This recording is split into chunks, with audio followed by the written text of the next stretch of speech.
Amotinamiento al interior de la penitenciaría del Litoral deja 6 muertos y varios heridos. Familiares de los reos se enfrentaron con la policía en los exteriores de la cárcel. Al menos 10 heridos de consideración y daños materiales fue el saldo de una explosión en la provincia de Santo Domingo. Se presume que la detonación se dio por la acumulación de gas.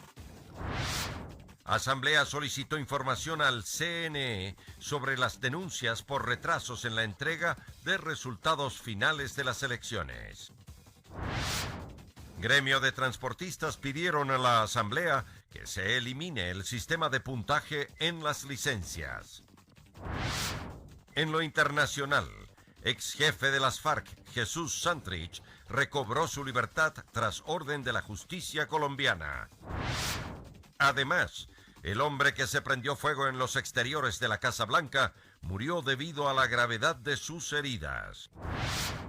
En los deportes, a 3 días de que termine el Giro de Italia, Richard Carapaz mantiene el liderato en la carrera y por 5ª vez consecutiva lució la malla rosa.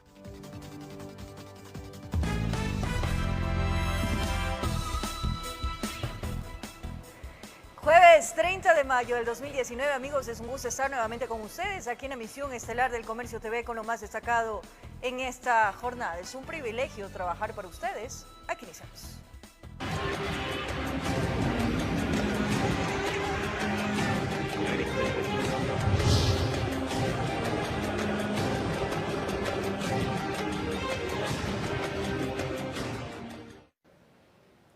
Un violento amotinamiento en la penitenciaría del Litoral dejó como saldo 6 privados de la libertad fallecidos y varios heridos. Durante los hechos, familiares de los reos se enfrentaron con miembros de la Policía Nacional en los exteriores de la cárcel. Allí se encuentra nuestro compañero Carlos Julio Gurumendi para contarnos los detalles. Adelante, Carlos, te escuchamos. Muy buenas noches.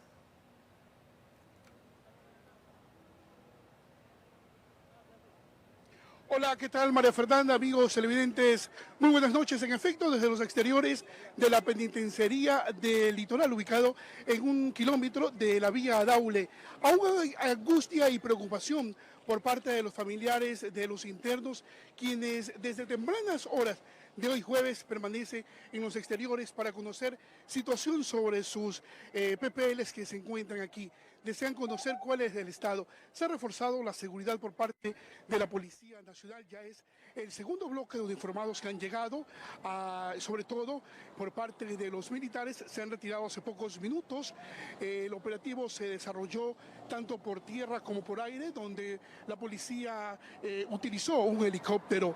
Son 6 PPL fallecidos. 5 han sido identificados y 1 calcinado que aún desconocen el nombre. Los familiares están a la espera de conocer sobre todo cuál es el estado de los demás, quienes están en el interior. Esta riña habría iniciado en el pabellón número 5 de atenuados bajos, aquí en la penitenciaría del Litoral. Cerca de las 10 de la mañana comenzó todos estos incidentes en la penitenciaría, que se alargó hasta las 3 de la tarde, cerca de horas de la tarde, donde la Policía Nacional pudo ingresar a través de varias unidades, como el GON, también el GIRI, la unidad antiexplosivos se encuentra en el interior para reforzar la seguridad. Nuestro equipo estuvo pendiente de todo lo acontecido aquí en la penitenciaría del Litoral y les hemos preparado un reportaje de nuestro compañero Charlie Pisa. Veamos. Todo sucedió antes del mediodía y quienes estaban en el exterior se enteraron de lo que había ocurrido en el pabellón 4 y 5 de la penitenciaría del Litoral. Ingresaron las ambulancias y cuando salió una, la del cuerpo de bomberos, fue custodiada por la Policía Nacional y luego fue agredida.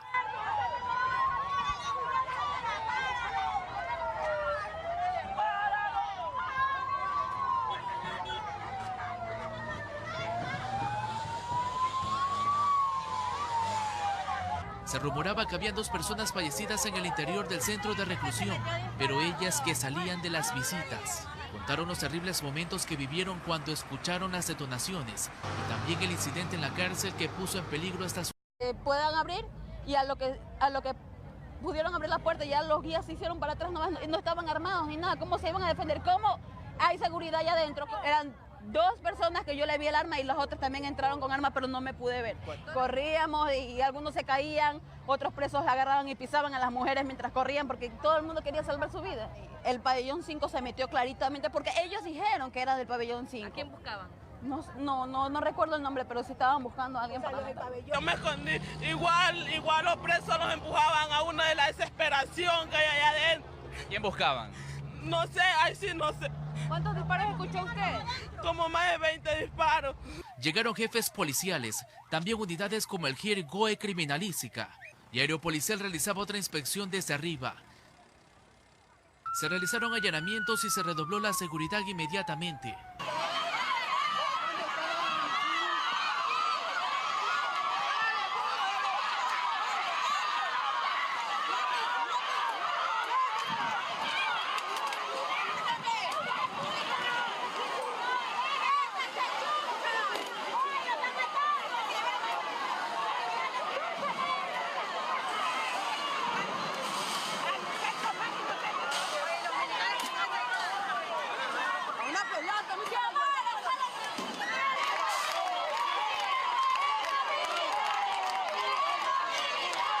El director de la cárcel salió y confirmó que habían 6 muertos por un sangriento incidente entre agrupaciones delictivas.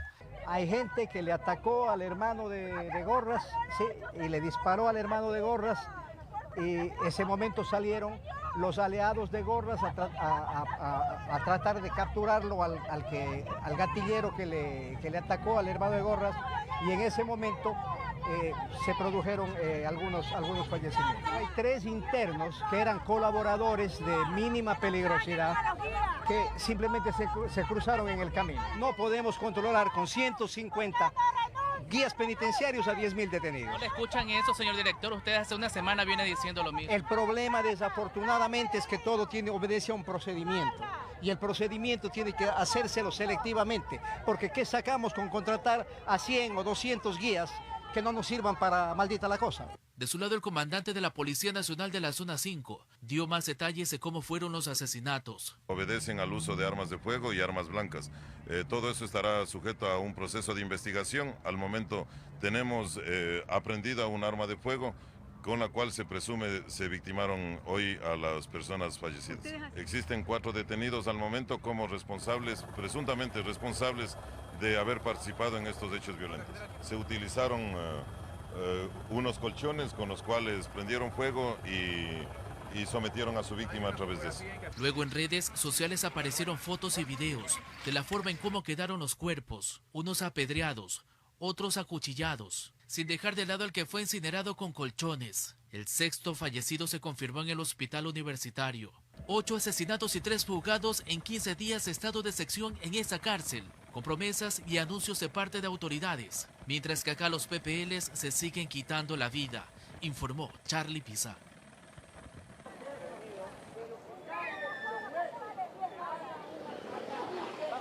Bien, estamos en vivo y en directo desde los exteriores de la penitenciaría del Litoral. Hace pocos minutos acaba de ingresar un camión, un furgón con internos que han acudido a sus respectivas audiencias a la Corte de Justicia del Guayas. Ese es el panorama que se ha vivido. Repetimos, son 6 los fallecidos y un herido en torno a esta nueva riña que se ha presentado en el interior de la penitenciaría del Litoral. Este es el segundo incidente que se produce en 11 días en el centro carcelario del Litoral. El pasado 19 de mayo, 2 internos murieron. Uno fue baleado mientras descansaba en una hamaca y el autor fue asesinado a golpes y pedradas por los internos. La seguridad se ha reforzado y los familiares aún están en los exteriores para conocer sobre todo cuál es la situación de sus PPL que se encuentran en el interior. Esa es la información. Vamos a estar pendientes de lo que se acontece aquí en la penitenciaría del Litoral. María Fernanda, vamos a estudios. Buenas noches. Muy buenas noches, Carlos Julio Gurumendi. Gracias por traernos esa información de primera mano. Es lamentable la situación que sucede en las cárceles del país. Y los infantes de Marina realizan constantes operativos para evitar anomalías en los exteriores de la penitenciaría del Litoral. Para ellos, la última fuga registrada en la cárcel de Guayaquil no pudo haberse realizado a través del río Daule. Los acompañamos en una de sus rondas de rutina. La jornada puede resultar un poco peligrosa. Por ello, debimos utilizar el chaleco antibalas. Avanzamos a través del río Guayas hasta ingresar en el Daule. Patrullando todo el sector de canales internos de Guayaquil y llegamos hasta el área de operación y de interés, que son las zonas perimétricas al Centro de Privación de Libertad. Participamos con 2 lanchas que son el elemento de combate ribereño. Nosotros utilizamos nuestros chalecos, nuestras pistolas y fusiles. En estas operaciones han logrado interceptar diversas embarcaciones pequeñas, cuyos tripulantes fingen ser pesqueros o agricultores tratando de sacar su producto, pero la realidad ha resultado ser otra. Y muchas veces hemos detectado armamento, hemos detectado droga, y eso ha sido realizado con la policía. El recorrido de este jueves coincidió con una alerta de amotinamiento al interior de la penitenciaría del Litoral. Eso obligó que desde este lugar los infantes de Marina permanezcan en alerta para evitar cualquier situación fuera de lo normal. Mientras la Policía Nacional hacía su trabajo por tierra y aire, los uniformados se encargaron de brindar el debido respaldo desde el río. Allí enfatizaron que una fuga como la que se produjo el pasado 27 de mayo no se habría concretado a través del agua, ya que el control hubiese detectado la presencia de los evasores de la justicia. Debe ser complicado porque estamos siempre patrullando y eso es bastante difícil. Y aquí hay otro criterio que es la marea. Entonces mientras hay más marea es más correntoso y es mucho más difícil. Informó José Morales. En medio del estado de excepción del sistema penitenciario, en las cárceles sigue la violencia. Ricardo Camacho, experto en seguridad y quien fue subsecretario de Rehabilitación Social, nos brinda un panorama de las posibles causas de la crisis que viven los centros de privación de libertad del país.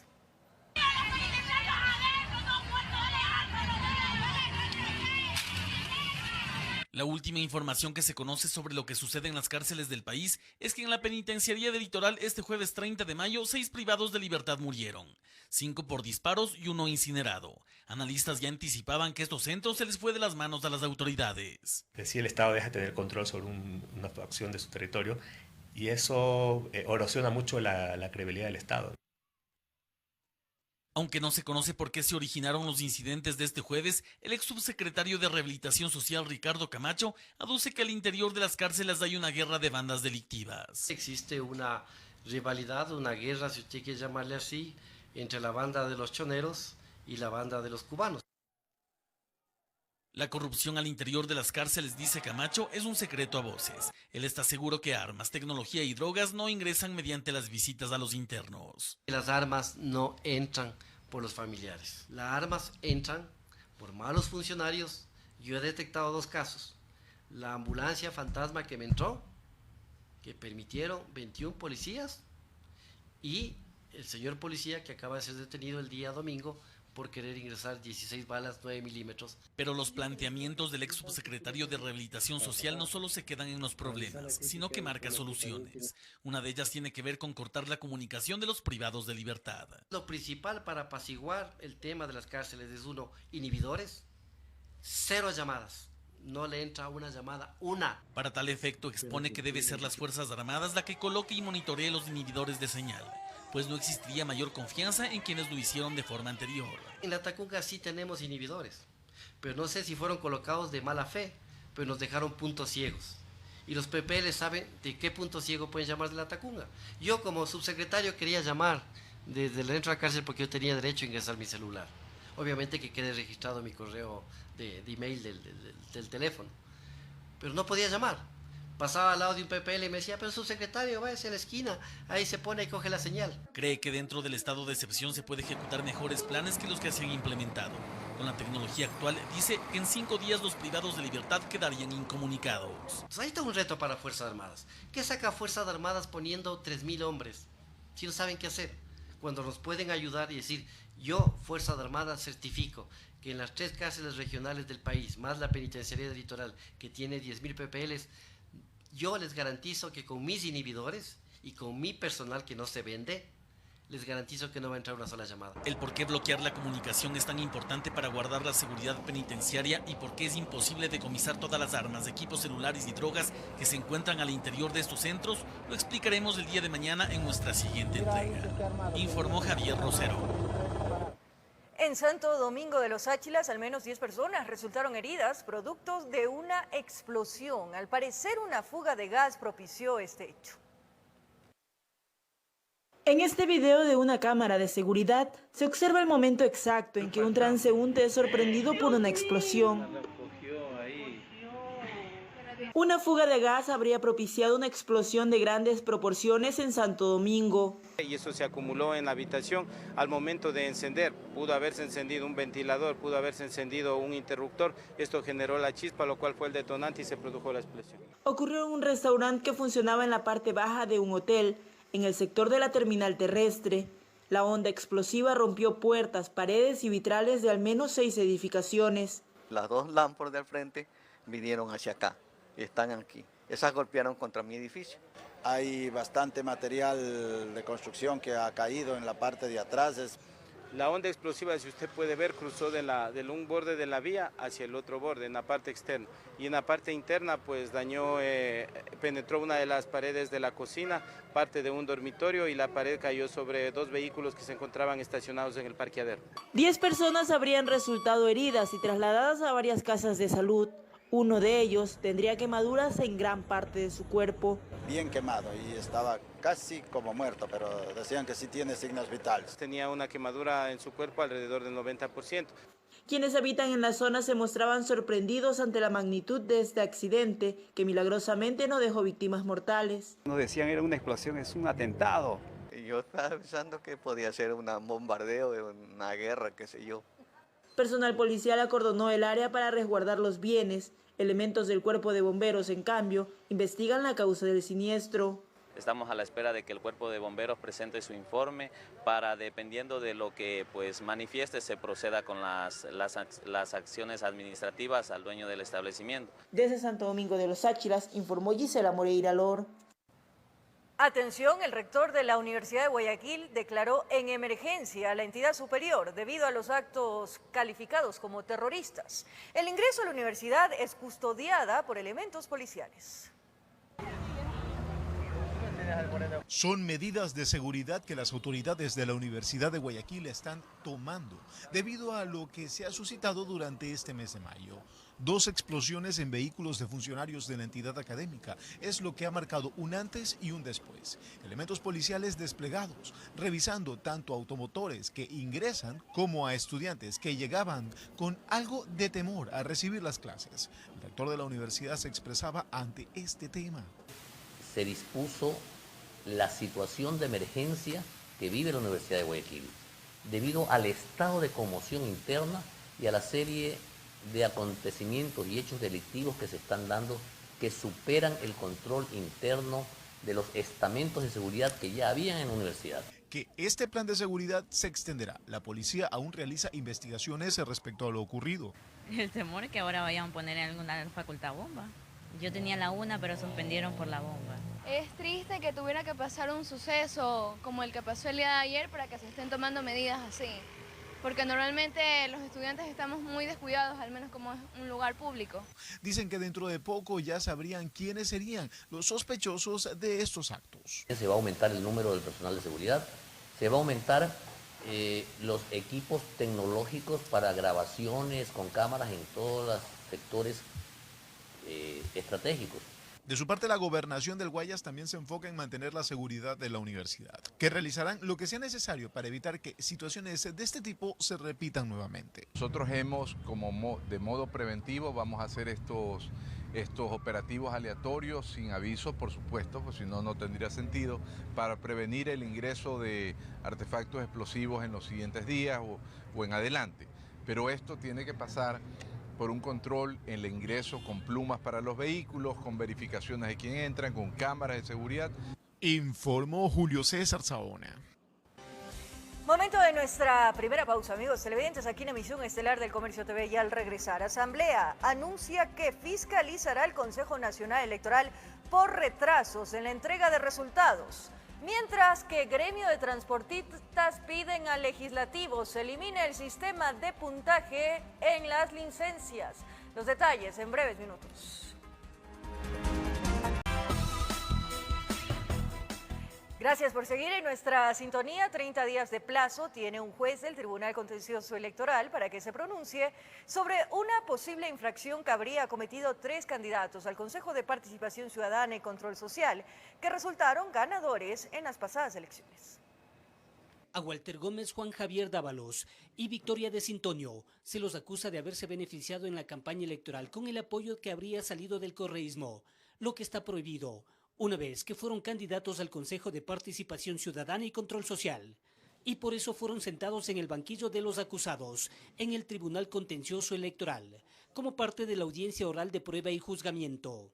En derecho se prueban las cosas. Deben demostrar que nosotros hemos sido partícipes de eso. Sin embargo, no lo hemos hecho. ¿Pero fueron apoyados por el correísmo? ¡Claro que no! No apoyados por el correísmo, pero sí afines al correísmo. No. Nosotros somos afines a una propuesta. Al menos Walter Gómez presentó un plan de fortalecimiento al Consejo de Participación Ciudadana. Katy Colobón, directora nacional de Movimientos Técnicos del Ecuador, y Richard Intriago fueron quienes presentaron la denuncia por supuesta infracción electoral. En la audiencia hablaron de stickers promocionando a los 3 candidatos y de un audio del expresidente Rafael Correa, donde pedía que voten por ellos. En redes sociales cualquier ciudadano podía hacerlo. No, estamos hablando de que nosotros nos dedicamos a nuestras campañas, e inclusive individualmente. Aquí a nosotros nos hizo la campaña, es el CNE como debió haberlo hecho, pero de ahí nosotros lo que hicimos es, siendo invitados de los diferentes medios de comunicación. Ángel Torres es el juez sustanciador, quien tiene 30 días para determinar si se cometió una infracción electoral.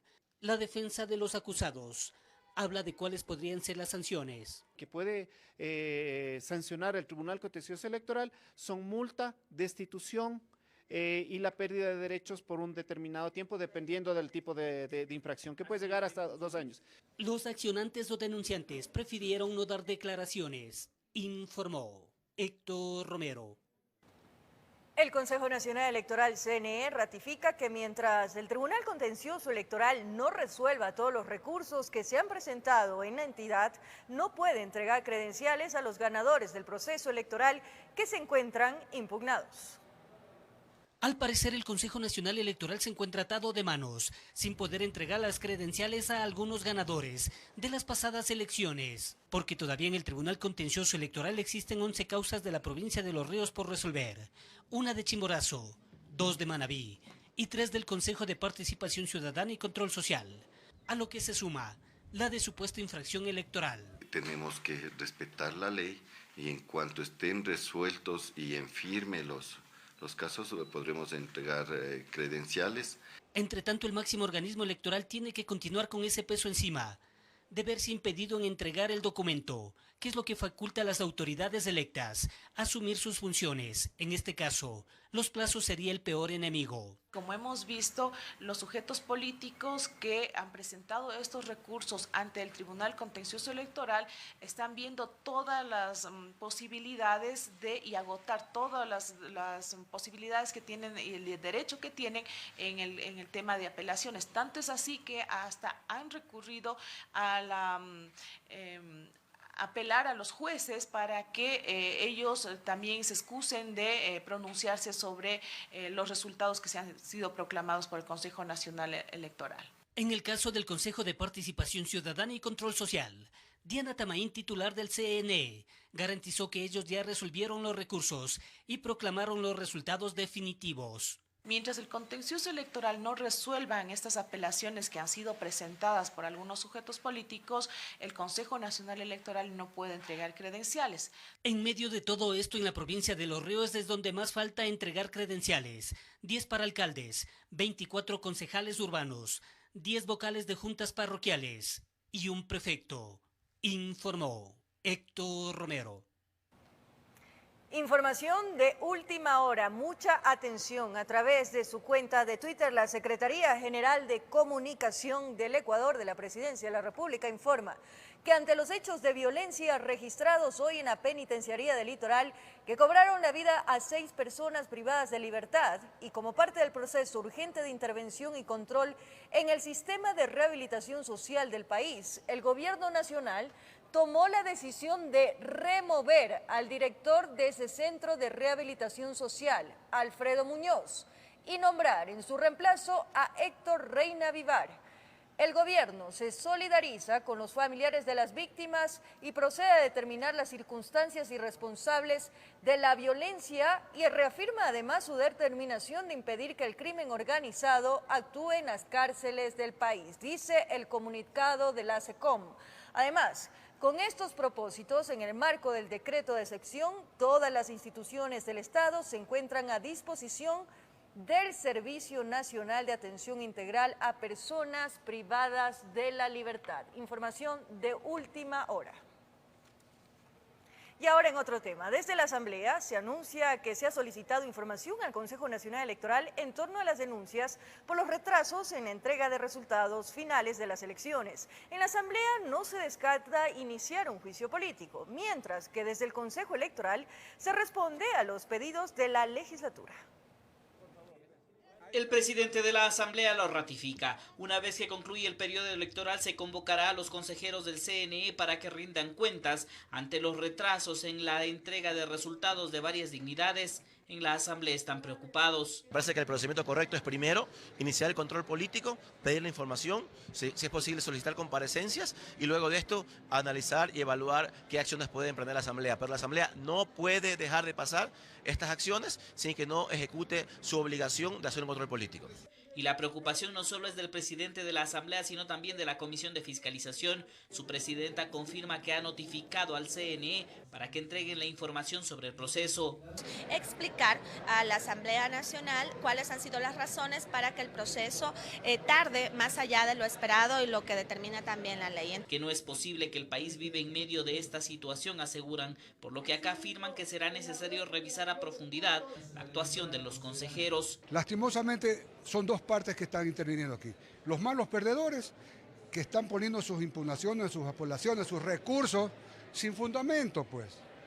Y lastimosamente el órgano que tiene que resolver esto no resuelve, pues no. No se descarta iniciar un proceso de enjuiciamiento político de ser necesario. La Comisión de Fiscalización debe hacer lo suyo, pero no hay que descartar que haya un juicio político para que sea el Pleno de la Asamblea el que resuelva censurar o destituir a los vocales del CNE. Son temas que tendrán que responder las autoridades frente a los legisladores. Yo no lo he tratado con mi bloque, pero a título personal les señalo que sí, que nosotros apoyaremos estas investigaciones y este control político. Desde el CNE se asegura que han sido notificados ya con el requerimiento de la Asamblea, que ellos están dispuestos a entregar toda la información y acudir a la legislatura si son convocados. Es una oportunidad para nosotros, para que la Asamblea Nacional conozca cómo se han desarrollado las actividades en este proceso electoral y de la misma manera será una oportunidad para plantearles ya en un adelanto de lo que el nuevo Código de la Democracia debe recoger para que estas situaciones no se vuelvan a repetir. Se espera que la Asamblea arranque con un proceso de fiscalización en contra del CNE por los retrasos en la entrega de resultados de las últimas elecciones. Informó Javier Gallo. Seguimos en el Legislativo. Analiza las reformas a la Ley de Tránsito. Dirigentes de los transportistas muestran sus desacuerdos con algunos puntos de esta reforma, pues afirman que se busca crear una ley punitiva. En el Legislativo se espera aprobar esta reforma lo más pronto posible. El debate de las reformas a la Ley de Tránsito se retomó en la Asamblea, pero continúan los problemas en los puntos más críticos. Algunas de las reformas no son aceptadas por el gremio de los transportistas, que por ejemplo piden que se elimine la licencia por puntos y que se mantenga una sola revisión vehicular por año. Ese sistema de puntos que fue traído, mal copiado desde España, ha fracasado. Según las estadísticas de los 10 últimos años, los accidentes no han disminuido. Y lo único que ha servido este sistema de puntos, lamentablemente, es para chantaje y corrupción en las carreteras. Nosotros estamos colaborando. La siniestralidad Si ustedes miran los últimos reportes, nosotros las hemos bajado a cero, pero con mucho sacrificio, pero no de parte del Estado. Simplemente es como un órgano controlador, la ANT, pero de ahí no hay un aporte. Todo el sacrificio lo hace la transportación. Dicen que las reformas son punitivas y que no se incentiva, por ejemplo, la educación vial, que esas falencias en el proyecto hacen que ellos se opongan. No se está trabajando articuladamente en esta ley. Y por la seguridad vial, como suscriptores del Pacto de la Seguridad Vial, es necesario trabajar todas las instituciones articuladas. No puede ser por separado. La ley como está actual es un verdadero Frankenstein jurídico. En los 10 últimos años ha sufrido una serie de reformas parches y planteamos un ordenamiento y una estructuración ordenada de la ley.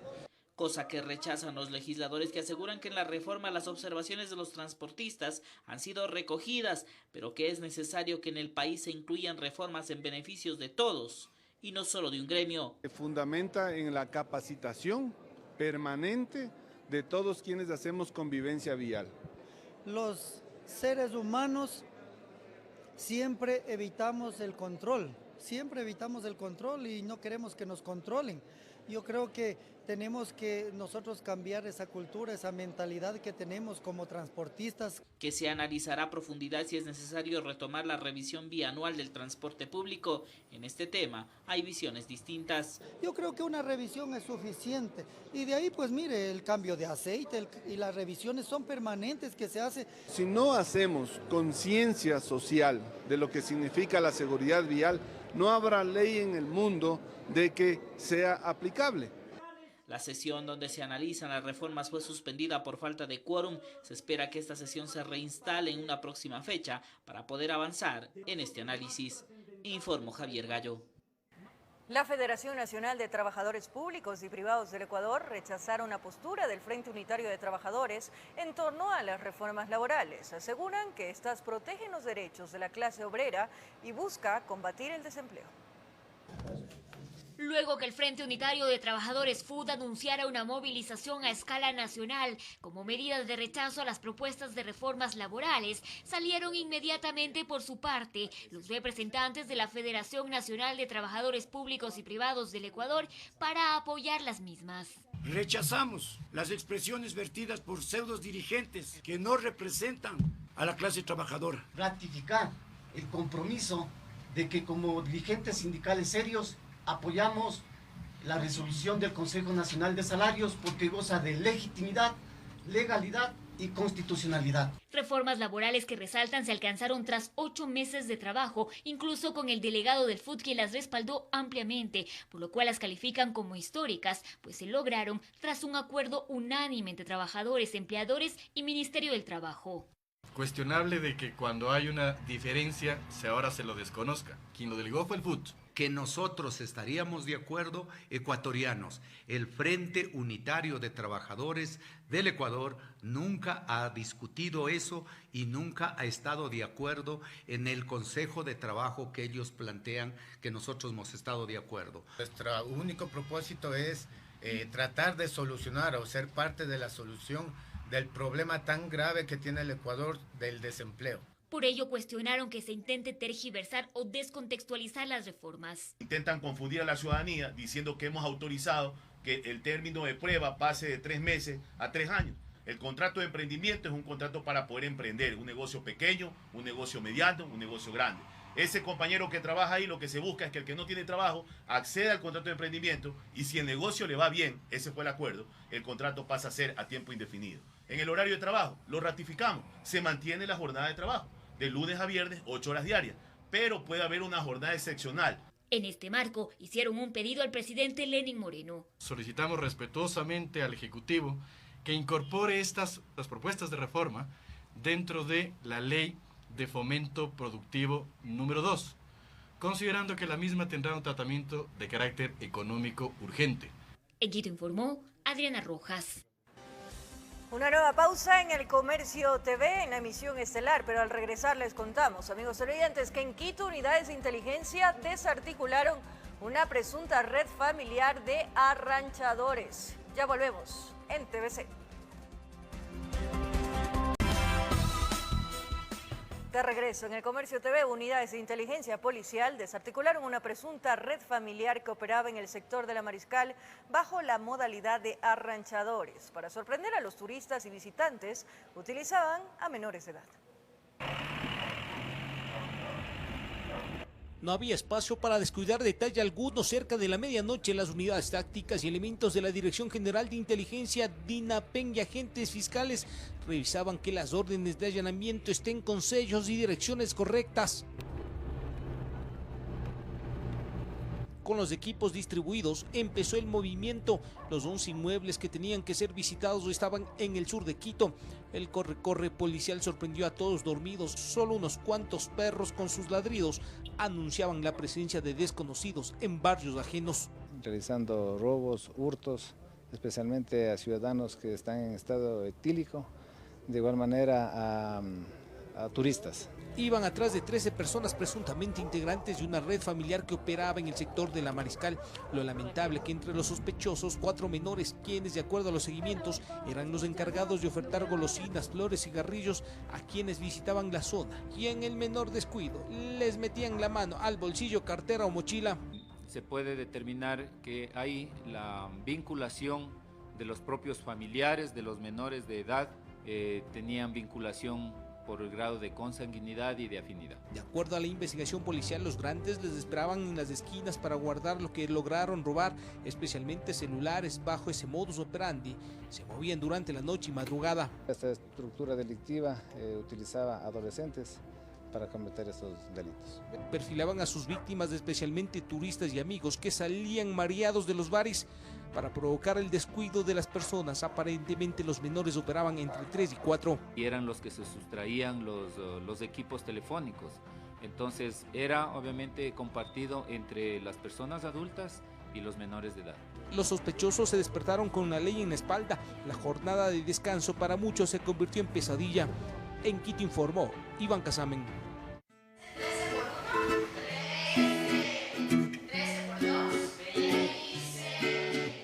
Tengo derecho a estudiar, a divertirme y a jugar.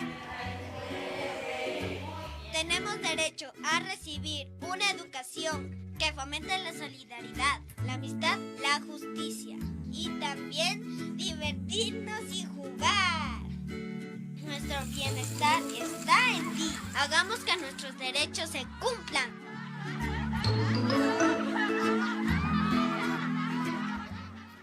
El Estado garantiza la prevención y consumo de drogas a las niñas, niños y adolescentes. Sin embargo, en el Ecuador, desde los 12 años, los menores empiezan a ingerir bebidas alcohólicas. Las niñas, niños y adolescentes tienen derecho a una salud integral y esto no solo compromete en su alimentación o visitas al médico. El consumo de drogas deteriora su organismo. En el Ecuador, los niños empiezan a consumir alcohol desde los 12 años de edad. Muchos aprenden esta actividad en casa y lo replican como si fuese normal. ¿Qué sucede cuando los niños empiezan a consumir estos tipos de bebidas a una corta edad? Su cerebro todavía está en una etapa de formación y sus neuronas no se van a formar de la mejor manera si consume alcohol. Algunos niños beben a escondidas de sus padres, otros lo hacen con su consentimiento e incluso utilizan sus casas para no andar tomando afuera. Estos tipos de acuerdos deben ser medidos según el psicólogo Ricardo Jacome. Los acuerdos en un momento dado tienen que ser de acuerdo, valga la redundancia, a la edad, a la circunstancia, al entorno familiar. Beber en casa puede generar entornos violentos e incluso se pone en riesgo la integridad de los infantes. Adultos que tomen en un entorno se ponen violentos, pueden descargar esa violencia contra el niño, pueden ser negligentes en que como están consumidos por el alcohol, ¿dónde se iría el niño? El pasado 4 de mayo, una pareja denunció que su hija de 4 años, presuntamente, fue abusada sexualmente durante la celebración de su bautizo en Otavalo. El presunto agresor fue encontrado con los pantalones abajo en la habitación de la menor. Estos tipos de traumas, como también las peleas, entre otros, generan temores. Cabe decir que los niños que crecen en círculos en donde hay consumo de alcohol también ven afectada su autoestima, su valoración, se sienten inseguros, tienen miedo de estos espacios. Los entornos familiares influyen en los más pequeños de la casa y el diálogo puede ser la mejor herramienta para saber si sus hijos están consumiendo algún tipo de droga. Esta problemática se puede empezar a prevenir desde el hogar. El ejemplo es fundamental. Si es que yo no tomo, sí, mi hijo no tiene por qué tomar. Recuerde, los niños tienen derecho a ser protegidos y educarlos sobre los riesgos y consecuencias de sus actos puede salvarlos la vida. Informó Valeria Navarro. A esta hora una nueva pausa comercial. Con esto nos despedimos, amigos. Concluye el Comercio TV. Gracias por su compañía, cariño, pero sobre todo fiel sintonía. Un abrazo grande.